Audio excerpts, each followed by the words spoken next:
few years ago, I felt like I was stuck in a rut. So I decided to follow in the footsteps of the great American philosopher, Morgan Spurlock, and try something new for 30 days. The idea is actually pretty simple.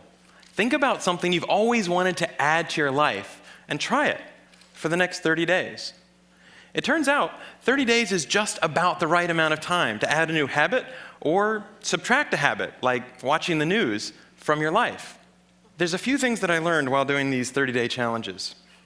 The first was, instead of the months flying by forgotten, the time was much more memorable.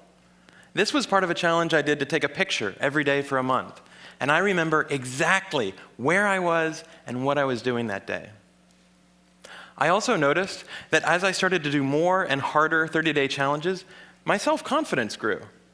I went from desk-dwelling computer nerd to the kind of guy who bikes to work for fun. Even last year, I ended up hiking up Mount Kilimanjaro, the highest mountain in Africa. I would never have been that adventurous before I started my 30-day challenges. I also figured out that if you really want something badly enough, you can do anything for 30 days. Have you ever wanted to write a novel? Every November, tens of thousands of people try to write their own 50,000-word novel from scratch in 30 days. It turns out, all you have to do is write 1,667 words a day for a month. So I did. By the way, the secret is not to go to sleep until you've written your words for the day. You might be sleep deprived, but you'll finish your novel. Now, is my book the next great American novel? No, I wrote it in a month. It's awful.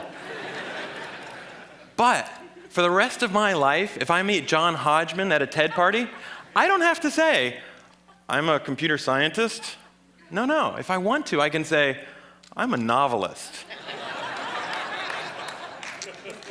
So here's one last thing I'd like to mention. I learned that when I made small, sustainable changes, things I could keep doing, they were more likely to stick.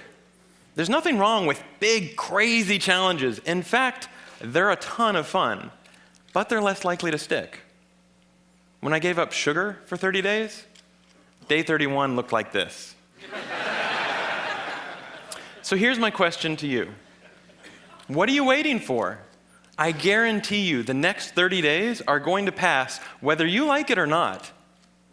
So why not think about something you have always wanted to try and give it a shot for the next 30 days? Thanks.